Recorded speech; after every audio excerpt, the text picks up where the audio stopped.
demi Allah saya bilang, karena saya yang menyaksikan waktu istri saya itu ada kejanggalan.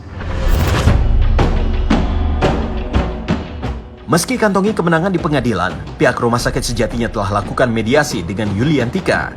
Jalan damai itu ditolak hingga berujung di Pengadilan Negeri Tangerang. Jalan hukum yang ditempuh Yuliantika lantaran merasa ganjal dengan pihak rumah sakit pun jalur mediasi dipandang memojokkan pihak Yuliantika. Saya mau tunjukkan bahwasanya kita sudah melakukan upaya-upaya mediasi. Upaya mediasi sudah dilakukan, tidak terjadi, bahkan proposal sudah diajukan oleh kuasanya. Tetapi karena tidak ada kesepakatan dalam hal bagaimana mencari solusi dalam hal ini, ya pihak pengadu, Yuliantika mengajukan pengaduan kepada MK DKI, kemudian gugatan Pengadilan Negeri Tangerang. Bahkan sebenarnya sudah ada upaya untuk melakukan laporan pidana, tapi itu tidak bisa dilakukan karena memang harus menunggu putusan MK DKI. Dia kan berjanji waktu itu, waktu saya dipertemukan dengan dokter anestesi. Waktu dokter anestesi dia akan bertanggung jawab sampai full kan, sampai sepenuhnya dia akan menangnya. Itu yang saya pegang. Kita mengadakan mediasi, nah tapi didatengin, yang ada datang intimidasi saya datang. Pengakuan pihak rumah sakit tegas dibantah Irwan Supandi, suami Yuliantika. Bagaimanapun, dirinya yang punya bukti foto terkait suntikan anestesi sampai 12 kali merasa ada yang ganjal dari sikap rumah sakit. Tak hanya tempuh jalur mediasi, mereka pun berulang kali membujuk Irwan untuk menyebut berapa uang yang diminta asalkan persoalan ini tak sampai terungkap ke publik. Sementara itu, pihak rumah sakit menyebutnya sebagai tindakan simpati serta empati. Mulai dari membawa Yuliantika ke rumah sakit rujukan hingga tanggung semua biaya pengobatan. Dia meminta semacam bagaimana menyelesaikan dan berapa biaya yang harus di-cover untuk kebutuhan. Rumah sakit justru menganggap bahwa ini adalah bagian daripada kebaikan dan empati dari rumah sakit. Bukan proposal itu justru menganggap menjustifikasi bahwa ada kesalahan yang sedemikian rupa diakui dengan proposal tersebut. Saya itu cukup aneh. Kenapa pihak rumah sakit yang memberikan saya mobil, bawa saya ibadah mengasih saya mobil gitu kan, mau nunjukin bilang ke saya, nyebutin ayo mau minta uang berapa aja sebutin, minta saya kasih, tapi asalkan cabut kasus ini, dia bilang gitu kan, jangan sampai booming. Nah itu sih yang kejanggalan, kenapa kalau emang rumah sakit nggak bermasalah dan nggak isi saya itu nggak cedera medis di situ, nah kenapa dia menawarin uang ke saya? Yuliantika dirujuk ke Rumah Sakit Cipto Mangunkusumo untuk ditangani lebih lanjut. Disinilah kondisi Yuliantika terungkap, di mana mengalami pembengkakan serta terdapat tumor di tulang belakang.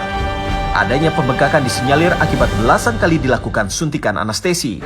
Rumah sakit juga membawa Nyonya Yuliantika ke rumah sakit rujukan RSCM, dan sudah ada perawatan, sudah ada tindakan, sudah ada pemeriksaan penunjang, dan hal itu juga kami ajukan di pengadilan sebagai bukti bahwa rumah sakit memberikan empati, memberikan perhatian dengan perawatan yang terbaik kepada rumah sakit rujukan.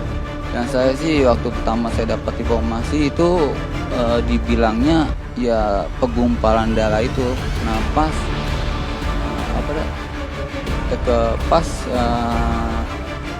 yang kedua saya dapat informasinya itu keputusannya itu ada tumor di tulang belakang nomor 11. Yuliantika hanya terbaring tak berdaya. Perjuangan untuk menjalani pengobatan berujung gagal lantaran pihak rumah sakit meminta resume rekam medis pertama. Ironisnya, berkas itu tak ada di tangan Irwan Supandi karena tak diberikan pihak rumah sakit. Tapi benarkah Yuliantika tidak meminta berkas tersebut? Rekam medis itu adalah milik rumah sakit. Resume rekam medis itu dapat diberikan maupun dicatat maupun dikopi oleh pasien atau keluarganya. Dan ketika gugatan ini diajukan di Pengadilan Negeri Tangerang, kami membantah tidak benar tidak diberikan rekam medis. Nah, berdasarkan peraturan Menteri Kesehatan itu dapat diminta, dan pada faktanya itu tidak diminta. Setelah itu kan pasien juga dirujuk dan dirawat di Rumah Sakit Cipto RSCM. Nah, dan itu tentu ada tindakan medisnya, ada pemeriksaan penunjangnya, ada asuhan medisnya. Dalam hal itu, rekam medisnya ada di Rumah Sakit Cipto RSCM. Nah, kalau pasien menginginkan rekam medis tentang kondisi, bagaimana diagnosa terhadap pasien, rekam medis itu ada di RSCM, bukan di Rumah Sakit Buah Hati Ciputat. Saya tidak tahu apakah itu ada diminta oleh pasien atau keluarganya kepada RSCM. Saya kira pihak RSCM akan proaktif memberikan rekam medis itu. Kalau yang di RSCM ada. Kalau yang dari Buah Hati Ciputat sampai saat ini pun nggak ada. Makanya waktu saya ke rumah sakit itu selalu dipertanyakan resume medis yang pertama. Saya udah bilang, saya udah berapa kali minta ke rumah sakit tersebut untuk memintakan rumah sakit pertama untuk memintakan resume medis apa yang menyebabkan istri saya lumpuh. Nah itu kan yang dokter saraf itu minta ke saya. Kenapa bapak sebagai suaminya nggak meminta resume medis istrinya? Kan?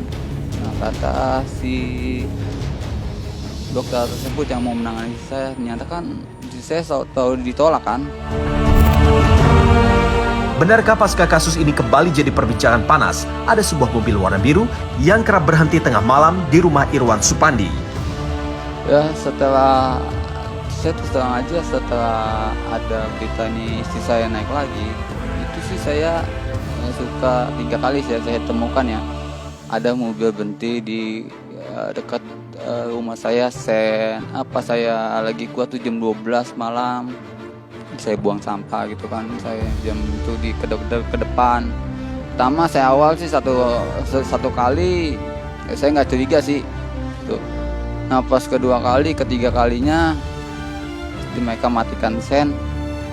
Nah itu saya baru curiga sih, wah apa dah nih, jangan-jangan kasus ini nih kasus ini naik lagi, bisa-bisa maksudnya keamanan saya nih bakalan terancam juga.